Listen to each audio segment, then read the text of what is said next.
Shalom, salam, berjumpa kembali di channel Getsemani Ministry, tempat di mana kita bisa berbagi inspirasi dan bertumbuh melalui kebenaran firman Tuhan. Saat ini kita akan mendengarkan penjelasan secara ekspositori Evangelium di Minggu Cantate 18 Mei 2025. Sebelumnya mari kita bersatu di dalam doa.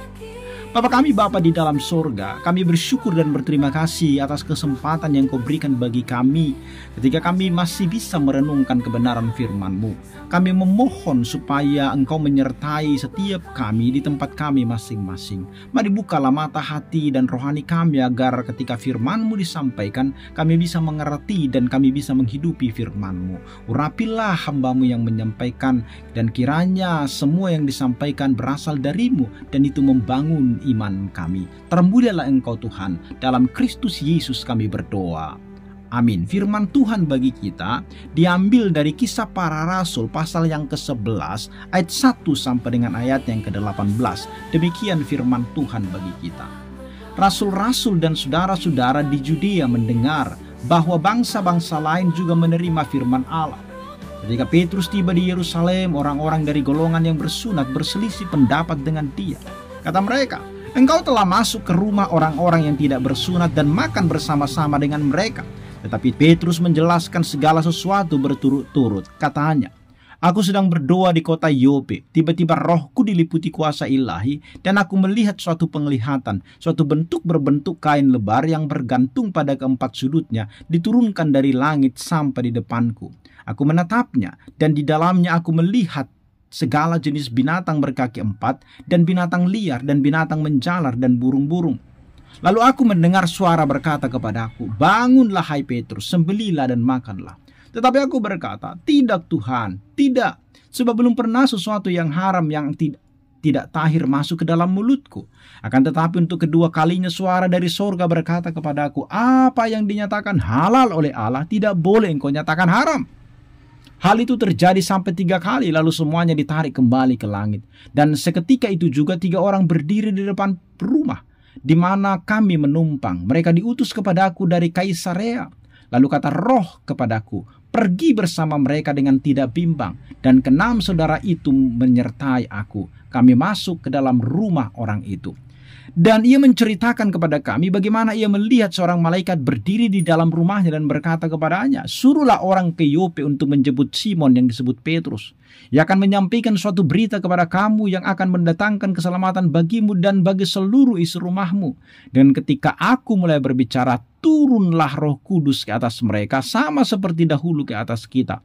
Maka teringatlah aku akan perkataan Tuhan, 'Yohanes membaptis dengan air, tetapi kamu akan dibaptis dengan Roh Kudus.' Jadi jika Allah memberikan karunia-Nya kepada mereka sama seperti kepada kita pada waktu kita mulai percaya kepada Yesus Kristus, bagaimanakah mungkin aku mencegah dia?" Ketika mereka mendengar hal itu, mereka menjadi tenang lalu memuliakan Allah. Katanya, "Jadi kepada bangsa-bangsa lain juga Allah mengaruniakan pertobatan yang memimpin kepada hidup." Demikian firman Tuhan. Bapak Ibu Saudara, hari ini di Minggu Cantate, gereja merayakan minggu di mana kita diajak untuk bernyanyi bagi Tuhan. Sesungguhnya ini adalah panggilan untuk memuji Tuhan. Kenapa? Karena karya keselamatannya. Dan dalam perikop kita hari ini kita diingatkan bahwa salah satu alasan utama kita memuji Tuhan adalah karena Dia mengaruniakan pertobatan kepada semua bangsa, bahkan kepada mereka yang semula dianggap tidak layak. Kalau kita perhatikan konteks Kisah Para Rasul pasal 11 ini adalah satu kelanjutan dari peristiwa besar dari pasal sebelumnya, yaitu bagaimana Petrus dipanggil Allah untuk pergi ke rumah Kornelius, orang perwira non-Yahudi, dan memberitakan Injil kepada mereka. Hal ini merupakan titik balik penting dalam sejarah gereja, bahwa Injil tidak hanya bagi orang Yahudi saja, tetapi untuk semua bangsa. Maka pada zaman itu ada banyak orang Kristen Yahudi masih menganggap orang bukan Yahudi sebagai seorang yang najis. Maka ketika Petrus kembali ke Yerusalem di ayat yang kedua, ia mendapat kritikan keras karena masuk ke rumah orang-orang yang tidak bersunat dan makan bersama-sama dengan mereka. Tetapi Petrus tidak membela diri secara emosional.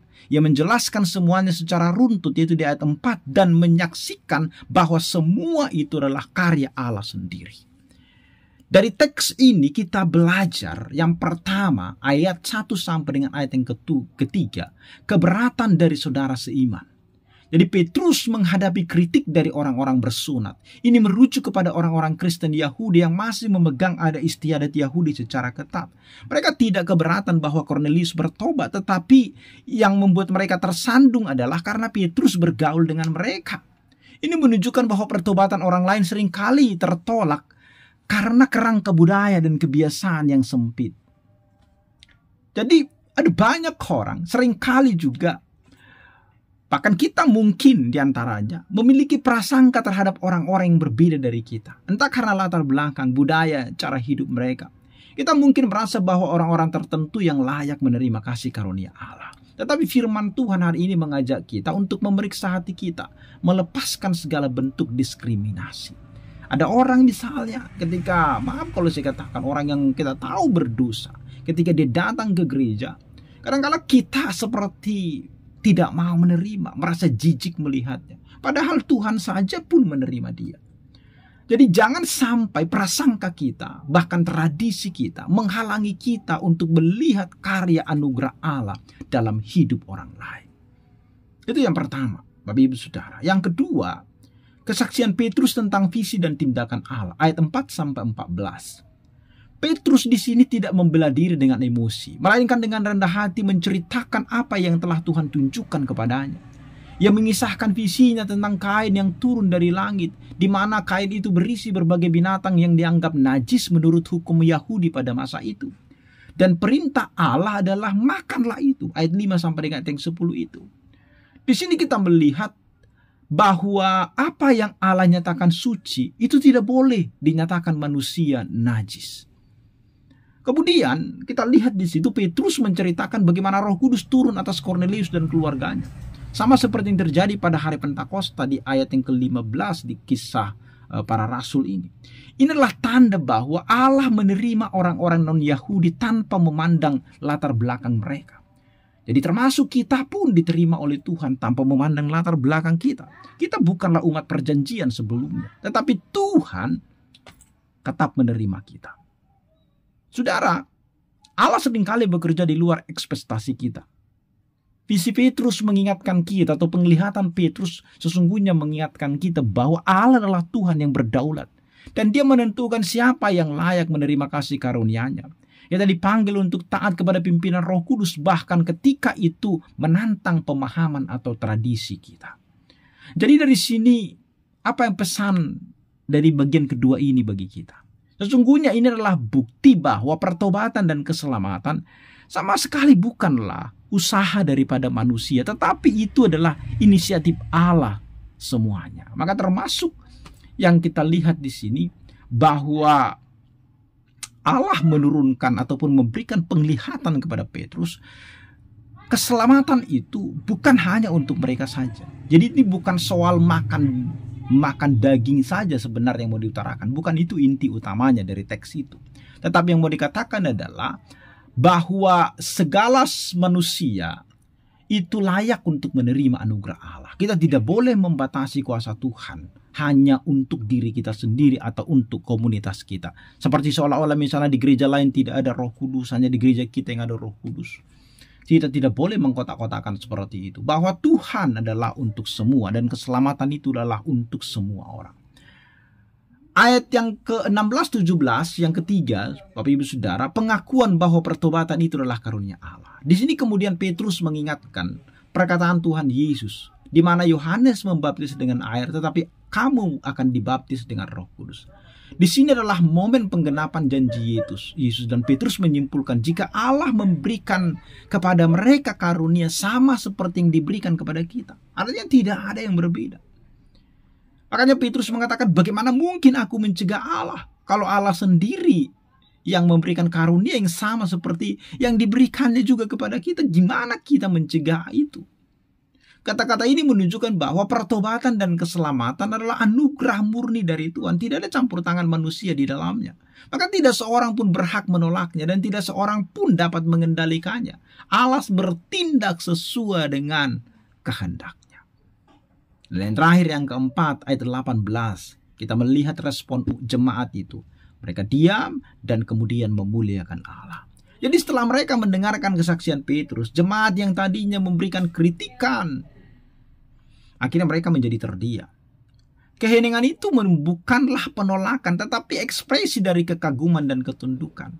Mereka memuliakan Allah, katanya, jadi kepada bangsa-bangsa lain juga Allah mengaruniakan pertobatan yang memimpin kepada hidup. Pernyataan mereka menjadi pengakuan teologis penting. Jadi kepada bangsa-bangsa lain juga Allah mengaruniakan pertobatan yang memimpin kepada hidup. Pertobatan bukanlah prestasi manusia, tetapi pemberian Allah yang membawa kepada kehidupan. Jadi ini adalah momen yang transformatif, dari kecurigaan menjadi pujian, dari eksklusivitas menjadi keterbukaan kepada anugerah Allah yang melampaui batas. Maka anugerah Allah tidak ada batasnya. Itu diberikan kepada semua manusia, dan barang siapa yang mau percaya kepada Kristus maka dia akan diselamatkan. Jadi kesimpulan apa yang bisa kita lihat dari sini?